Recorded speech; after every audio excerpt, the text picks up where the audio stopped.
Jaya Radha Madhava Punya Vihari. Hare Krishna. Welcome everyone to another interview on the importance of reading Srila Prabhupada's books.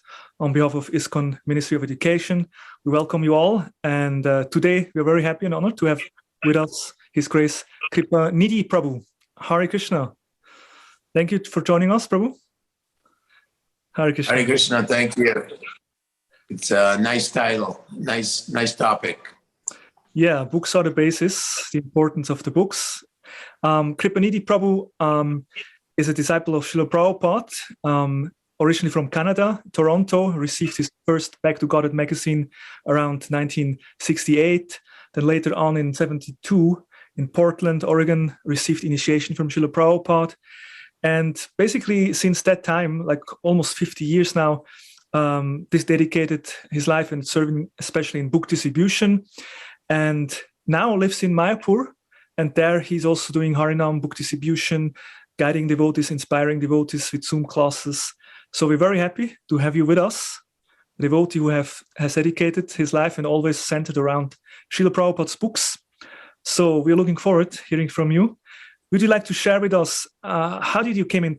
I mean, I mentioned you came in touch with the Back to Godhead magazine. Do you remember something from the first contact with Prabhupada's writings, Prabhupada's books? What was the first book that you read and how did it change your life? I would say that once I went to the temple in Vancouver in February 72, I would, at Bhagavatam class, it was very nectarine. It was, we were studying the 16th chapter, around that area, the 8th chapter, something like that, the first canto. So there was a lot of really relishable topics in that part of the Bhagavatam. And it was very intriguing for me because of the social commentary. And it was always in the back of my mind looking at society and critiquing it as I was in the hippie movement. So it was a perfect match. When I received the Back to Godhead in Toronto, honestly, I didn't read it. But subsequent to that, I did receive prasadam at rock concerts in Canada and the US. I would go to rock concerts or musical festivals, which was a big element of the youth movement was the music and the artists. So I got prasadam. I think that purified me. Yeah.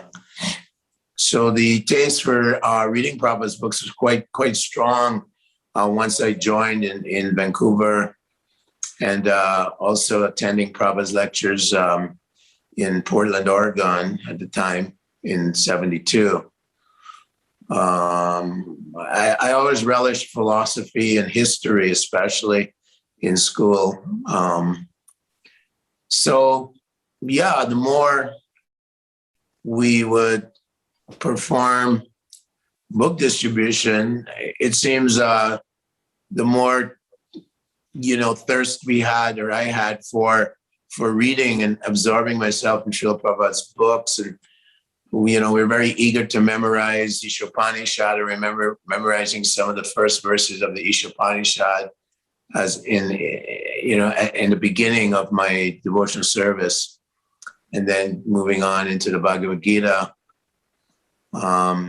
So it was a nice balance between, it was kind of a symbiotic relationship between distributing books or distributing the holy name and preaching, and also absorbing and assimilating the knowledge in Srila Prabhupada's books. It was very potent. I think that, when we sing Yasya Prasad Bhagavat Prasado, the more we please the spiritual master, the more we're able to imbibe this knowledge, So that's the way it went. I spent a lot of my life as a brahmachari, which was about 10 years, inside of a van with another brahmachari, crisscrossing the continent. And we always would read to each other. We're always reading. As soon as Prabhupada came out with a Bhagavatam, we would get it and we'd start reading it to each other. And that's how it went. I think every few months. Yeah. That must have been quite a special occasion whenever Prabhupada would, when a new book would be coming out, right? I mean, for us, we can't imagine, but that must have been quite a... So that culture of eagerly reading Prabhupada's books was there from the very beginning. You experienced it like that, right?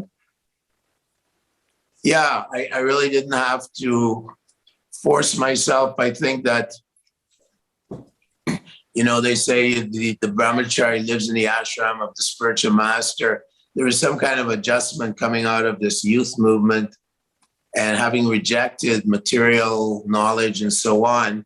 I was really not. I was in college, but I couldn't digest engineering. It was just like I couldn't take it. I was constipated on it.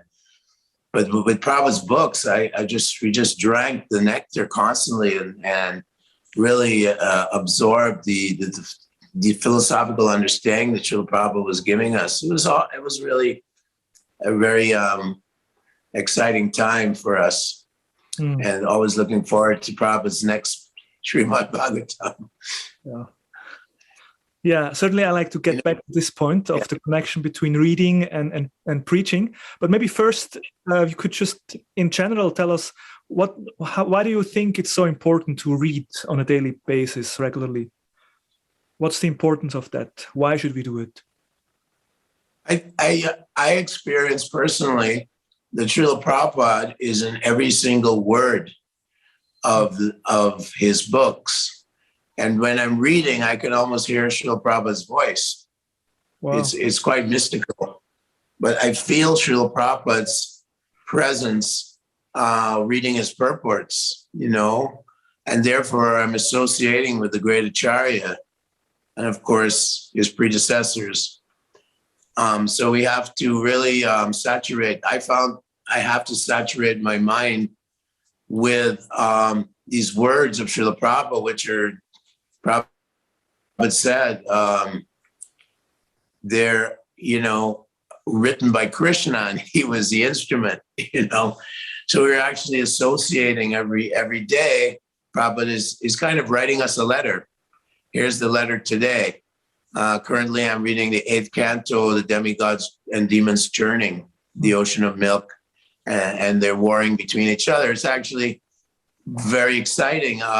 There's Prabhupada said, we like to hear about wars and fighting and conflict. We like to hear about romance, but this is spiritual and intrigue. There's so much intrigue in Srila Prabhupada's books with the Lord Indra stealing horse or some, all these various stories of intrigue and so on. So, and the adventures also. So I guess you have to I developed a taste for reading Prabhupada's books, especially Srimad Bhagavatam. I also like to read the Krishna book, Nectar of Devotion, and Chaitanya Charitamrita. Those are my 4 main books of reading. Yeah. So, it's quite impressive.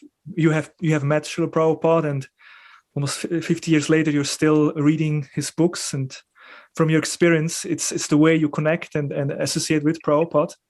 That's certainly very inspiring. We also say that through reading, we develop a certain way to see the world. We have that term, the Shastra Chakshu, that we start to see the world through the eyes of scriptures.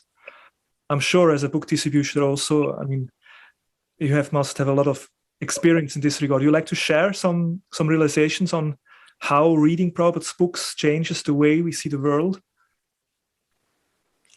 That's a good question.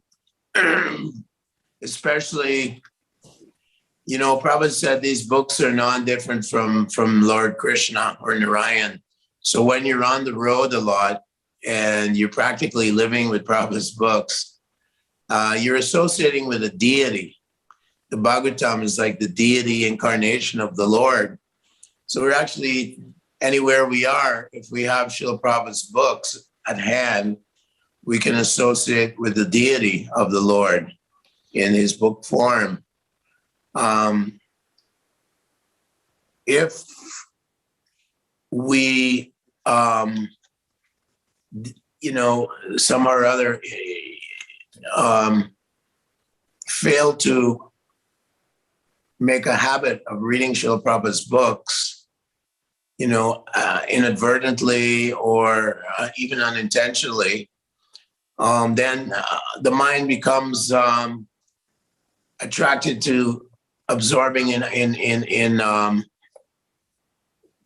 mundane topics and so on. You either fill your cup with the nectar, or your cup will become full of ink.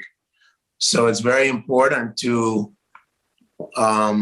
associate with the pure devotee through his Vani. It's extremely important. In fact, the Prabhupada said Vani is more important than the Vapu. Definitely so. I only saw Srila Prabhupada in his living form about 5, 6 times.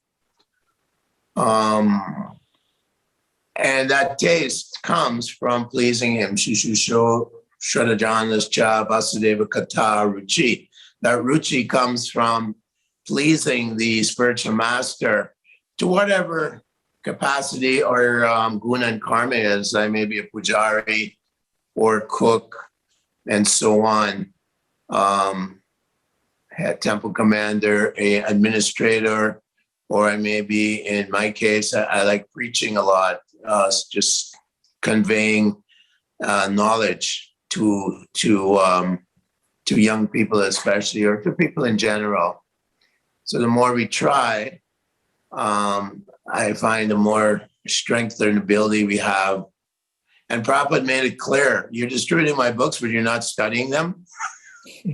One has to become a master in understanding and conveying a philosophy to others. The basic philosophy should be there within our hearts and minds. So not only is it important to read Srila Prabhupada's books, but Prabhupada in his lectures always quotes as reference from his books. There are very many important verses that Prabhupada would quote in all his lectures. So memorization is also very important to convey it to others in an authoritative way. Yeah, that's our business. Our business as preachers or Brahmins or Vaishnava Brahmins is to expound this knowledge, propagate this wisdom in a very authorized way. And I think that's why so many universities and so many scholars appreciated Srila Prabhupada's books. They're very authoritative. You don't see much of a vacillation in the clear consistency of the philosophy. There's no oscillation. It's very clear. Well, it's a very transparent presentation of as it is, as Prabhupada said. Yeah. It's interesting you mentioned about memorization of shlokas, which also brings us back to the original question in a sense of, you experience something in life and all of a sudden you remember a shloka. If you read a lot and you remember the shlokas, then something happened in life, then maybe you connect with a certain shloka that you read to what you experience. So that's also kind of... Yeah, my favorite one is in the 12th chapter of Bhagavad Gita, where Yasmin nod vijate loko, loka nod vijate chaya. The devotee who pleases Krishna, he maintains equilibrium, sometimes honor, dishonor, fame, infamy. There's a string of verses, text 8 to 13. And it states that one who causes no anxiety to others or is never put into anxiety by others. And sometimes that's difficult, like someone may have commit an affrontal to me, like a hostility, and then, you want to react. But the the transcendentalist, he sees it as, like the modes of material nature and so on. But it's difficult dealing with devotees or god brothers or fellow Vaishnavas sometimes to tolerate or forgive. So that's one of the, and so I would always remember that verse in the society of devotees, because, in a society like ISKCON, there's always some personality clashes. Until we're quite advanced devotees, there's going to be. And of course, Srila Prabhupada said, you Westerners or you Americans, you're very fond of changing things and fighting. Changing things and fighting, he said. So, yeah. It's very important in our society to cultivate tolerance of each other and see the good in all. And so many examples are there in Lord Chaitanya's Chaitanya Charitamrita. Yeah. Yeah. Maybe that brings us back to the topic of book distribution. You mentioned that in these early days, as a brahmachari in a van, you were distributing books, but you also reading books daily. Would you like to share something about your realizations, like how, in order to actually preach, you also need to read, you need to be nourished yourself? Would you like to talk about this and some realization on that topic? Yeah, when I was traveling, I would read about, chapter 16, first canto about Kali, the personality of Kali beating a cow.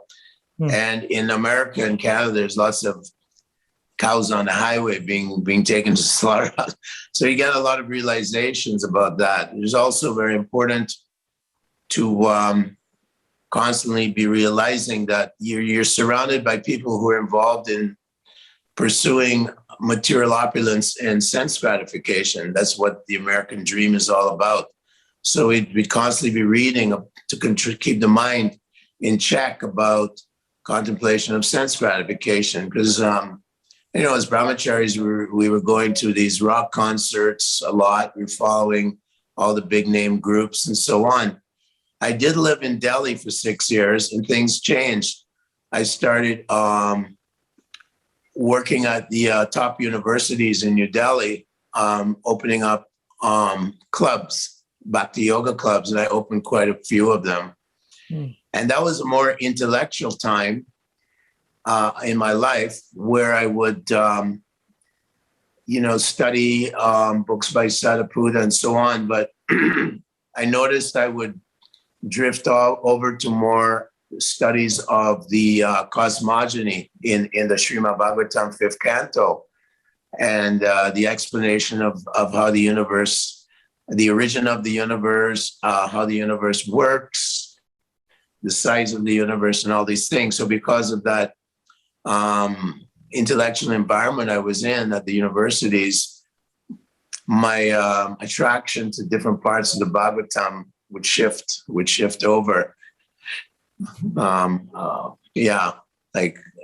Describing what is consciousness to the students, or that, can machines think, artificial intelligence, and explaining to them about consciousness. So that was, again, a kind of a new arena for me.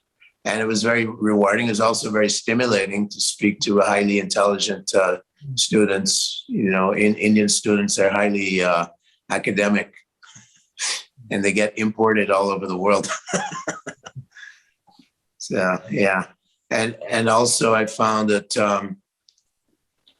my university programs would inspire me to really memorize the verses, the key verses throughout the Bhagavatam and so on, because the students, they become very inspired and impressed when you quote Sanskrit and back up what you're claiming.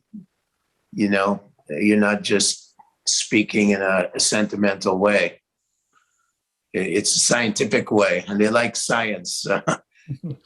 I would say, the word science comes from scientia, which is a Greek word which means to know. the root of the word science comes from this Greek word, which means to know. So that's what they like. They like someone that would speak in a clearly objective and transparent way. Mm.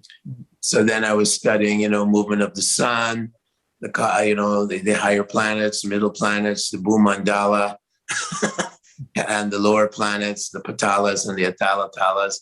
And students would, they were intrigued to hear the Vedic perspective on the universe. And then, you could offer a argument or a polemic to the atheistic paradigm, the model of evolution or the model of the Big Bang or whatever new theory they had. So that was interesting. I also participated in the first World Congress of the Synthesis of Science and Religion. And those things are very stimulating and exciting to do. And again, you have to really know Prabhupada's books. So you're studying the books, you're absorbing this knowledge that Prabhupada's giving us. And then you're inspired to share the knowledge with everyone else, whether it's sometimes professors and scientific people and so on. Yeah. So these things are all different tools that Srila Prabhupada gave us for spreading the movement, his books, and the ability to confront the modern atheistic worldview, which is very prominent, very, very prominent in the West. It's probably here too in India. Yeah. Prabhu, if I'm listening from you, it becomes very clear that because you have such a taste in preaching and sharing, naturally you also read, you want to absorb, and then you share with others. What do you think, what's the reason why it seems that nowadays many devotees don't read so often anymore?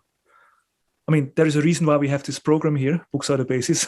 We try to encourage devotees to read more often. What do you think? What are the reasons why devotees maybe not reading so often? Because it seems from what you told us that in the beginning it was quite natural for devotees to, especially for the book distributors, to also read. And I find for myself, I need a real balance. Just like when you're making a cake, you have the flour and the sugar and the water, et cetera, and the flavoring, whatever flavoring you're going to give. So Krishna consciousness is a nice cake, and we have to have, first of all, honor the Brahma Muhurta hour. Therefore, the rounds will be very, very good before the ether becomes contaminated. We also were given the Pancharatriki system of deity worship. And deity worship certainly helps the mind to become clear enough that we can absorb this. So becoming, enthusiastic and involved in a Pancharatriki system, a part of our daily activities, is very important. Some deity worship. If I'm a householder, I personally am a householder, so I do have like some Shalagram Shilas and some Gornitai deities. And that helps the mind. It helps clear the mind. It helps the mind to focus and to become a little bit grounded. So it's not, flying around, as Arjuna says, Chanchala Himana Krishna, Chanchala. The other part of it is that Prabhupada did want us to become Madhyam and not remain as Kanishta, to go outside once we re-strengthen ourselves and charge our batteries up every morning, that to go out and give it to the world, as Prahlad Maharaj says, certain transcendentalists want to live in the Himalayas, but he wanted to live in the cities and share this beautiful experience. And then Prabhupada we used to call it, in the old days during Prabhupada's time, the ISKCON sandwich. So you have a good morning program, good sadhana. Then you distribute books, which is also a kind of sadhana, because when you're distributing the book, you really have to try and explain to them about reincarnation, karma, super soul in the heart, and these things. So you're preaching and you're getting the result of your own preaching. And then we come back in the evening and we'd have, Arti and Bhagavad Gita study. It's also Prabhupada used to say, I remember this because as brahmacharis, we used to want to study 4 hours a day and kind of, then go out in the streets. Prabhupada said, no. He said, you have Bhagavatam class in the morning, Bhagavad Gita at night, Nectar of Devotion, and if you have time, you study my other books. So he did emphasize conducting ourselves in a preaching mode, and that would actually inspire and empower us to really be able to absorb the knowledge that he's giving us. So if someone doesn't have a taste, maybe they should think about, trying to do some kind of an outreach program, because I found that really helps. And then when we distribute books, we get a taste to study them, and becoming Madhyamadikari.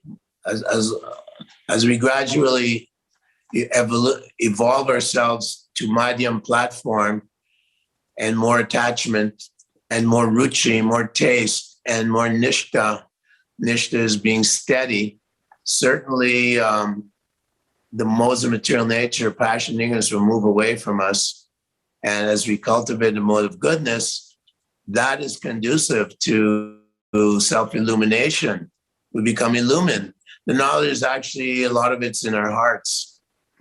But if we're associating too much with the modes, then it gets covered. That's what I find personally. Stay above the modes. Cultivate Sattva-gun, which is very helpful in a place like Mayapur. Is very powerful. The morning sadhana is very powerful here. And there's always opportunity to share this great movement of Lord Chaitanya, even with the local people. Yeah. So, you mentioned about if one doesn't have so much taste yet, by sharing Krishna consciousness, then one also maybe gets an inspiration to absorb oneself more. And you also quoted that by actually serving the devotees, the Vaishnavas, that Kataruchi will come also. You mentioned that. Yeah. Yeah. That's my experience. That's my experience. And feeling the presence of Srila Prabhupada when we serve nicely. We feel, like Prabhupada used to say, I could feel my guru was always with me, my spiritual master was always with me in my journey of devotional service. Yeah, these are important things, just like the cake. There's so many ingredients in the cake, and you have to put them in the right order. You don't start with the icing. So, Jeev Jago, waking up early. I think Vaisheshika Prabhu also mentions about the importance of sadhana bhakti and getting up early, Brahma Muhurta, and so on. It certainly invokes a taste to really relish Srila Prabhupada's books.